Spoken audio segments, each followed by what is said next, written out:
দেশে ফেরাটি তারেক রহমানের জন্য একটা বড় চ্যালেঞ্জ ছিল। দীর্ঘ 17 বছর 3 মাস ভুল না করে থাকলে উনি প্রায় 15 দিন বা 18 দিন পর দেশে ফিরেছেন, অর্থাৎ 17 বছর 3 মাস প্রায় 4 মাস পর দেশে ফিরলেন তিনি। এটাই ওনার জন্য একটা বড় চ্যালেঞ্জ ছিল।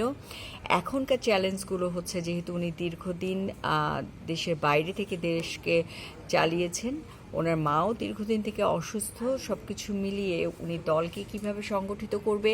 তৃণমূলের যেসব নেতাকর্মী দীর্ঘদিন তার সাথে ছিল, যারা জেল জুলুম অত্যাচার তার সাথে সয়েছেন এবং যারা দেশে ছিলেন, যারা তাদের আত্মীয় পরিজন, চাকরি, ব্যবসা বাণিজ্য সব কিছু হারিয়েছে, সেই সব নেতাকর্মীদেরকে উনি কিভাবে মূল্যায়ন করবেন, তাদের সাথে কিভাবে সম্পৃক্ততা বাড়াবেন এবং ভোটারদের দোরগোড়ায় কিভাবে যাবেন, এই চ্যালেঞ্জগুলো তার সাথে আছে। এবং সব থেকে বড় চ্যালেঞ্জটা বোধহয় আছে, নুরুল কবিরের ভাষায় বলতে চাই যে আওয়ামী লীগ তো ধরেন যে জামায়াতকে তাদের জন্য আওয়ামী লীগের ডোর ওপেন ছিল না সচেতনভাবে, কিন্তু বিএনপি জামাতের সাথে জোট করেছিল আপনারা জানেন, এবং জোট করে রাষ্ট্র ক্ষমতায় গিয়েছিল। তারা 5 বছর দেশ পরিচালনা করেছে জোটবদ্ধভাবে।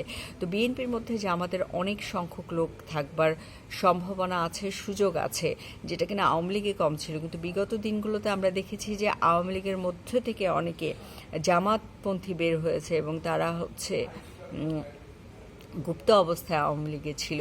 এখন তারেক রহমানের জন্য এটা একটা বড় চ্যালেঞ্জ যে দলের মধ্যে কারা গুপ্ত অবস্থায় সুপ্ত অবস্থায় আছে তাদেরকে খুঁজে বের করা এবং তাদেরকে নিউট্রালাইজ করা, তারা যাতে দলের উপর প্রভাব ফেলতে না পারে, ইম্প্যাক্ট ফেলতে না পারে, সেই দিকগুলো দেখা। এবং আমার মাঝে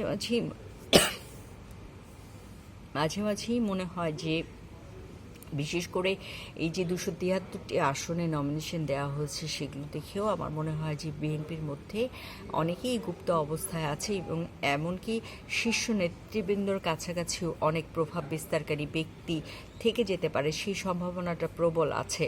তো সেইগুলোকে চিহ্নিত করে তারেক রহমান নির্বাচনের বৈতরণী কিভাবে পার হবেন, তৃণমূল নেতাকর্মীদের সাথে কিভাবে থাকবেন, মূল্যায়ন করবেন, সেটা একটা দেখবার বিষয় এবং সেটার প্রভাব নিঃসন্দেহে নির্বাচনে পড়বে। দেখেন, সবাই তো এমপি মন্ত্রী হবে না, তবে তৃণমূলের নেতাকর্মীরা যারা দলের জন্য একনিষ্ঠ ছিলেন তাদেরকে নিঃসন্দেহে তারেক রহমানের মূল্যায়ন করতে হবে। এই মূল্যায়ন করতে পারাটা ভীষণ জরুরি আগামী দিনের বিএনপিকে সুসংগঠিত করবার জন্য, আগামী দিনের বিএনপিকে শক্তিশালী অবস্থানে যাবার জন্য তৃণমূল নেতাকর্মীকে মূল্যায়ন করবার বিকল্প নেই। এবং আরেকটা কথা বলি যে অলরেডি আমরা দেখেছি ওনার সাথে মঞ্চে জোনায়েদ সাকি, আন্দালিব রহমান পার্থ, ববি হাজ্জাজরা ছিলেন। তবে তারেক রহমানকে মনে করিয়ে দিতে চাইব যে তৃণমূল কর্মীরা অনেক বেশি তার সাথে ছিল এবং যাদের জীবনের তার জীবন যেমন নির্বাসনে কেটেছে, তাদেরও জীবন উদ্বাস্তুর মতো কেটেছে, তাদেরকেও মূল্যায়ন করতে হবে, সঠিকভাবে মূল্যায়ন করতে হবে।